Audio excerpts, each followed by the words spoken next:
You're listening to Dream It, Do It with The Masters, your guide to everything you need to know to get ahead in the creative sector. I'm thrilled to be joined by Carlie Lansdown, the visionary behind Soak Beauty Bar, a unique and thriving beauty haven located in Melbourne. With a passion for self-care and a deep commitment to the beauty industry, to becoming a successful business owner is nothing short of inspiring. Hi, Carlie. Thank you for joining the Dream It, Do It podcast. How are you today? Yeah, I'm good. You have had a lot of experience in the beauty industry. Can you kind of talk us through how your journey started from where you were to now? We got all day. Let's go. I sort of fell into it, to be honest. I have flashbacks of being in grade 11, or your teachers and mentors sort of just look at you and go, what do you want to do with your life? Mm-hmm. And you're like, I don't really know. Yeah. But you know what? I've got an interest in beauty and I thought that I could travel with it. It was very versatile, so it could lead me in multiple directions. Mm-hmm. So I jumped into it. Best decision you've ever made? Yeah, I think so. I think maybe I was born for it. Yeah. Did you know that you always wanted to start a business at year 11 as well? Or? Yeah, definitely business is big for me. Mm-hmm. The passion for beauty, of course, but I have delved into products, Mm-hmm. manufacturing, currently working on another little side hustle at the moment as Cool. well. And then obviously the growth of Soak. So what did you start doing in the beauty industry? Did you start doing nails or was it lashes? Full beautician. Yeah. So full body waxing, massage, nails, brows, lashes, spray tan. Few makeup applications, but I wasn't good at it. And then when you started doing beauty, compared to how you feel now, what does beauty mean for you? I really see the beauty in everything. Mm-hmm. So even though something that somebody else might think that's ugly, there's always going to be something beautiful about it. Yeah. And when because it's a service-based industry, how do you feel when you're interacting with clients? And, sometimes a lot of people, it's hard to socialize, or do you love that part about working in the beauty industry? It's definitely the most rewarding part Yeah. of being in the industry, is being able to build those relationships and bonds Yeah. with your clients. Yeah. It's like you're living your life together, because you don't see them every day or possibly every week, but you see them once a month, catch up, which I think is really cool. Yeah. And now that you have Soak, what steps did you take to start that business? So when I was really young, I was a full-time beautician in a little country town in Brisbane. Mm-hmm. I was there for 5 years. When I was there, I developed a little skincare brand. Mm-hmm. I sold a mask at markets and online. Oh, yeah. And that did really well. So then from there, I actually fell into another business. It was a business that offered the alcohol as well as beauty, the Mm-hmm. bar concept. Yeah. And I saw how much it really brought people together, how it really changed beauty into an experience. Mm-hmm. And I love that. And I love that people got to share it with other people. Yeah. So I brought the concept down to Melbourne. I came across a lot of challenges, Yeah. planning permits, all the approvals that you need to Yeah. be able to build something. And then it was 7 months after opening Soak, first lockdown. Yeah. Oh, yeah. So that was navigating that was difficult, but Yeah. we got through it. I love the concept of having a few drinks with the girls, getting your nails done. When you first opened, what was the reaction of the public and clients coming in? It was everyone bringing the girls over, because I feel like that's a very different experience to what you would usually get at a normal nail salon. Yeah, it's just that little extra touch. Yeah. It caters for a lot of Yeah. birthdays, special occasions, girls' catch-ups, Yeah. things like that, or people that just want to celebrate or relax. Yeah. And when you're starting a business like that, what is a piece of advice you would give to someone who wants to also open their own beauty salon? Really deep dive into figures, get to know your margins Yeah. really well, and more so work on cash flow. Yeah. Really need to navigate how to continue and grow. Yeah. I think it's just hard, because I see this a lot in the industry, and a lot of young girls, they go out and then they struggle because they spend all this money and they think that they're getting every dollar back, Mm-hmm. when really they're not. Yeah. And they've got to actually put a lot of money aside, whether it be for tax, their own super, products to grow, Yeah. to continue to grow. Yeah. Would you say that you self-taught all the business knowledge that you know?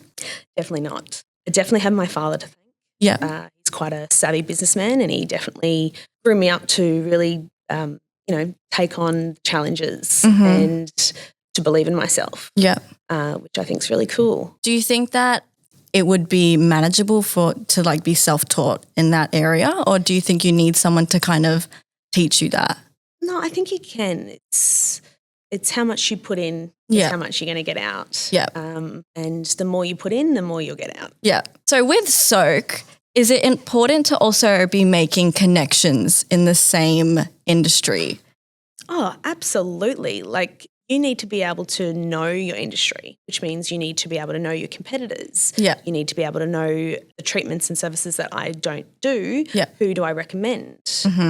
Because it is a network, and being able to know people and grow. Collaborations is really cool, and they work. Yeah.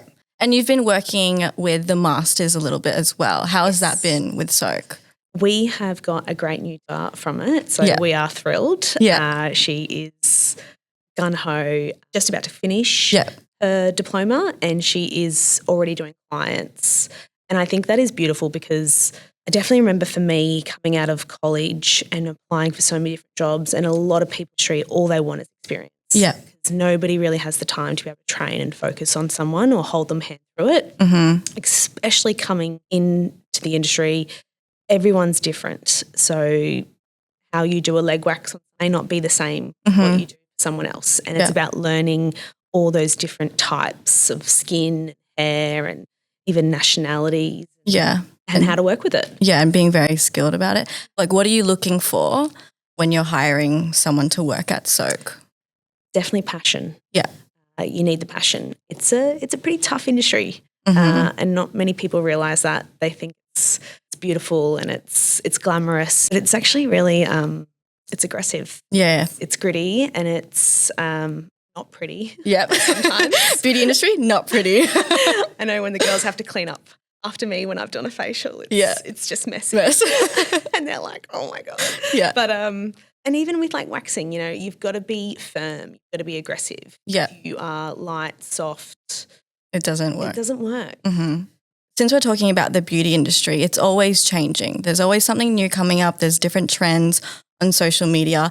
How does Soak stay on top of what's current? That is hard, because the industry has changed so much. A lot, yeah. Think back when I was a little girl, my mum never let me shave my legs. So I was going to a beautician from a young age and getting a lash tint and my underarms waxed and my half leg wax. And it was the best thing ever, every 6 to 8 weeks. But the industry has changed so much. And I actually talk about this a lot to people. It's almost gone of the days of 80s, 90s beauty salon. We see a lot less acrylic. We see a lot less waxing because of lasers and IPLs. Yeah. Facials have changed so much. They've gone really clinical. It's about finding that balance of being able to keep those old school treatments, but adapting them into this new and age where people still see the value and the results from them. There has been an increase in that clean beauty aesthetic over that done up, glam makeup. Do you think that's kind of the beauty standard now, or it's going to phase out and girls are going to be getting long nails again and the big makeup and stuff? Oh, we'll always see trends. Yeah. And I think we'll always see whatever's trending, really. Yeah.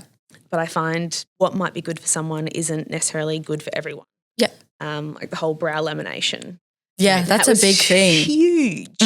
Everyone wants these a brow lamination. Brow laminations, because you can't see it before it's done. You can't really get a gauge of what it's going to look like. Yeah. I'm telling you now, it's not for everyone. Yeah. It's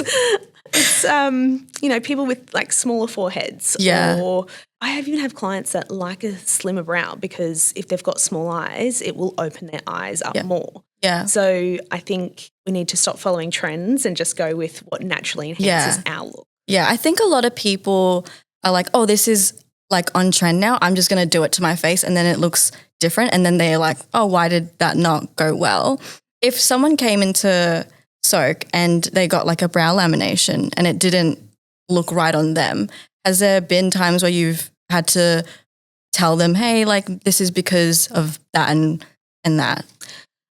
Not necessarily someone didn't like it. But But you've got to be like honest with them. Correct. You have to make clients aware of the risks of the services that you're performing. Yeah. You have to make them aware that, you know, it may or may not be the ideal look that you want. Mm-hmm. It's no different to going to a hairdresser going from brown to blonde. Yeah.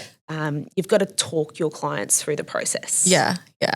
And do a lot of people come in and love brow laminations, or they're like, oh. They love it. Yeah. Mainly for particular girls that really like those fluffy brows. Yeah. That like that full brow. Yeah. And then you've got a whole other percentage that do like a more structured brow. Mm-hmm. And you can still get a bit of that mixture of the look between having that full and fluffy, unkept look to having it structured and still with a little bit of fluff through it. Yeah, yeah. There's other trends where it's that no makeup look. So everybody's really obsessed with skincare and facials that help, you know, get that clean skin so that you don't wear a lot of makeup. Do a lot of girls come in with that like intention? Absolutely. It's all about glass skin we find these days. Hailey Bieber just for no. Glazed donut. Yeah. Not on the nails, but also on the skin now. Yeah. We always try to upkeep what's coming, and definitely that clean beauty, that glass skin effect is really coming. Korean products are obviously becoming huge at the moment. Yeah. People are starting to realise how invested they are over there about skincare and the effort that they go to get those results. Yeah. So I feel like we're going to see a little bit of that coming through into the Australian market. Yeah. Would you provide some Korean skincare products because it is getting a bit more trendy, or?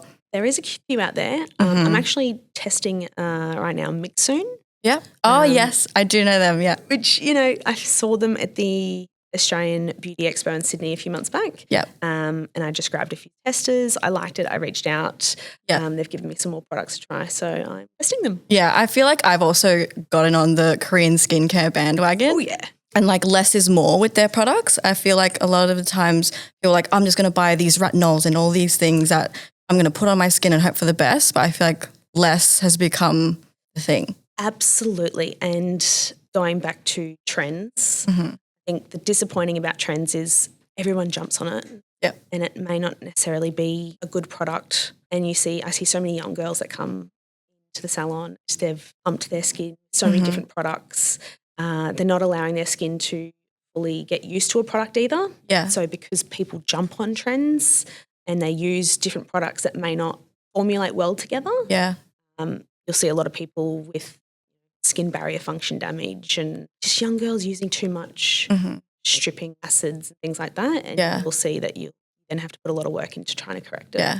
Do you see a lot of young girls that like come in and they don't need to be putting all that stuff on their face?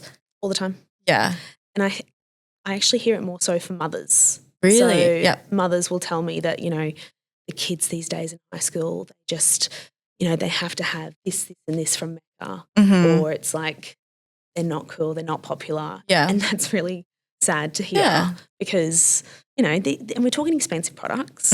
And I watched a documentary over the weekend actually, and it's really made me think about the cosmetic industry and how much products are out there and packaging and all that sort of stuff. I think skincare and desired results should be simple and it shouldn't take a lot to get there, which shouldn't be 8, 10, 15 skincare routine. Yeah. It should be really simple and basic and hopefully using a lot less products and packaging. Do you think the beauty industry has changed to a very like it's all about I'm just trying to sell marketing, you know, putting all these products out there? A lot of celebrities are coming out with their own skincare, makeup.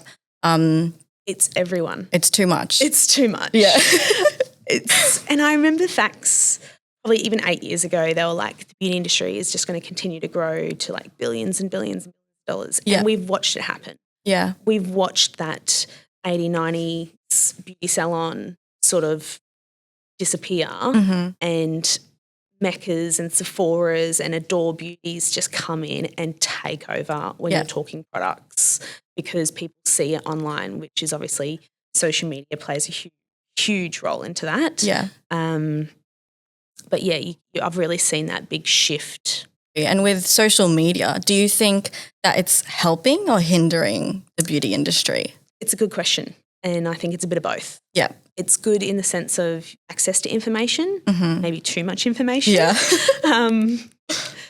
But And it's also keeping up with the trends, but again, you don't want to create that unrealistic expectation, especially on younger generations. Yeah.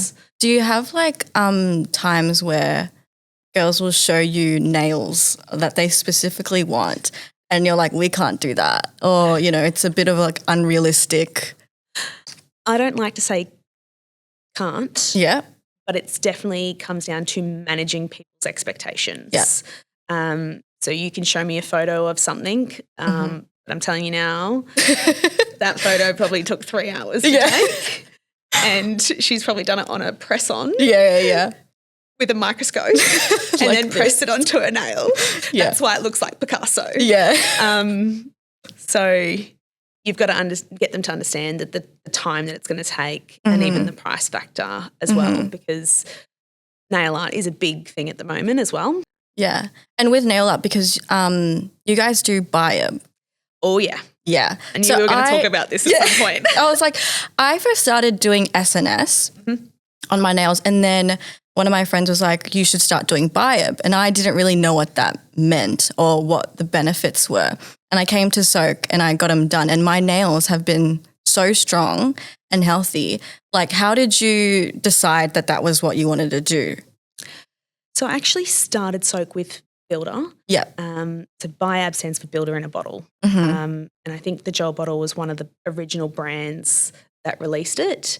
And on and on about it, the difference in the technology behind it. But it's essentially a soft, hard gel. Yeah. And the best thing about it is because it's got primers and essentially base coats in it. Yeah.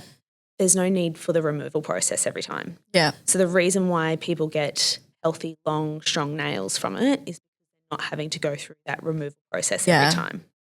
So rarely every acetone is used on the nails. Like SNS, I know you have to soak it for quite a my long nail, time. like when the SNS came off, my nail was so thin and dried, and I'd have to take a few months to just let my nail bed breathe. Yeah. So even with SNS and acrylic, you really have to rough that nail bed for it to attach. Yeah. With builders, because the primers, there's no going down into that natural nail bed. So the nail isn't getting thinned out with the application. Yeah. And what's the difference with, there's also gels as well? You've got so many. Yeah, there's a lot out there. And I think it's going to continue to grow. Yeah. There is, because we've got like silk wraps, we've got polygel now, which is a mix between acrylic and hard gel, which is a really strong, sturdy product. Yeah. You've got hard gels. So they're stronger than Builder is a soft, hard gel. So it's got that bit of flex. Yeah. So if you feel SNS and acrylic, you rub them together. ASMR. Yeah. They can be quite brittle. Yeah. So when you bang your nail, it hurts. Yeah. Because there's no flex. With Builders, gels and soft gels, there is that flex. A bit of flex. So when you necessarily hit the nail, it's not going to be brittle and snap. Yeah. It will flex that little bit. Yeah. So since there's so many out there, how do you, like, you know, if someone is coming into the nail salon, they have no idea what they want, how do you refer to them to which nail they should choose? I always like to bring it back to my experience. I've had Builder on my nails for years. Yeah. And I can't fault it. Yeah, you live by it. I live by it. Yeah. And then there are people that are obviously a little bit more heavy-handed, depending on what you do for work. The only time I find when you need to go for a stronger, sturdier product is if your nails are really, really long, or is if you're working like very heavy-handed, if you're a heavy typer, and also a lot of nurses that constantly have their hands in water and alcohol from washing their hands so frequently. Sometimes you do need something stronger. Yeah. And when you're hiring people to work at Soak to do nails, are they self-taught? Do they go and do classes? Because BIAB, the application's really hard. Like when I'm sitting there, you know, they're flipping the hand over and over again. I'm like, I would be shaking all the time doing it. It is such a talent, and I'll be completely honest, I'm not a nail technician. Yeah. I can do a good basic set of nails. Yeah. But I leave the good work to the good techs. Yeah. And to be honest, some of the best ones I've come across are all self-taught. Really? So they just practice at home? Absolutely. It comes down to the reps. Yeah. It comes down to getting to know every different nail, knowing where that stress point is, creating that perfect apex, making sure it's not too thick, it's not too thin on the edges where it's going to crack. It's such an art. Yeah. No, some of the girls are very talented there. And I think that's why we have at Soak different levels. Yeah. And you do see that quality difference. So we have the aspiring nail technicians where they've been doing nails. They just haven't been doing it for so long where they're going to nail it every time. Yeah. When we have our Soak certified girls who have been doing Builder for a while and they are nailing it every time. Yeah. And then we have our seniors. And most people that will see a senior will never see anyone else because the longevity you can get out of it, they just look beautiful. That 4 to 5 weeks, we have clients that sometimes push it to 6. Yeah. And that's value. Yeah. I think they're really good at also creating that connection with the person that they're seeing, because you always want to see the same nail tech because it's that trust that you build. Totally. Yeah. Being a beautician and building those relationships, I see the nail technicians building that on the bar as well with their clients. And what I love about what I do is I can see the books and I've got all the girls rostered on and all I can see is people requesting people. Yeah. And you can just tell that, you know, friendships are being built. Yeah. And not necessarily even between clients and the staff, but also along that nail bar. Yeah. We've had people buy houses through mortgage brokers from that nail bar. Yeah. Find their new accountants. Made connections through schools. Yeah.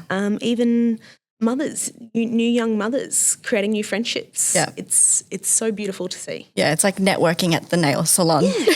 It's just that community. Yeah. Something happened the other week and there was a bride and she was a bit stressed because she just didn't know what colour to pick. And eventually we had the whole nail bar. Just helping out. Being like, no, this one. And, you know, showing photos of a flower colour just to make sure it was absolutely perfect. And people appreciate that. Yeah. They want to know that they're getting that level of care these days. So do you get a lot of men coming in to do their nails or any other beauty services? More often now, we are getting quite a few men through the door. We've even had a few AFL players come in the Really? Oh my God. Which sometimes they don't really necessarily fit on the pedicure lounge because their legs are so long. I was like, ooh. Yeah. But yeah, presentation is big these days. And I think a man with a well-kept manicure is, you know, quite hot these days. Yeah, because it was always with beauty, you associate it with girls and femininity. And now it's kind of leaning in towards like the whole masculine, like it doesn't matter if you get your nails done as long as you're taking care of yourself. Yeah, and it's not about creating a whole new look even. It's just about cleaning up what's there, really. I don't do a lot of clients anymore. I only do regulars and things like that. And now most of them are men. Yeah. Brow tidies. Brows. Men get brows done. All you have to do is once. Yeah. And then they just want it again and again and again. Yeah. Because of how clean it looks. Yeah. Trim, tidy, still looking quite masculine. The nose wax, always a game changer. Yeah. They always get blown away. The waxing of the ears. Do they get that done? Is that a thing people do? Absolutely. Yeah. A lot of older men too. Yep. Because they do. It happens. You get hair growing out of your ears. Even here, I do a lot of waxing here on men. Yeah. Just to really clean it up. It lasts so much longer than shaving it. Yeah. And we also get a lot of husbands that get dragged in by their You're wives. coming with me.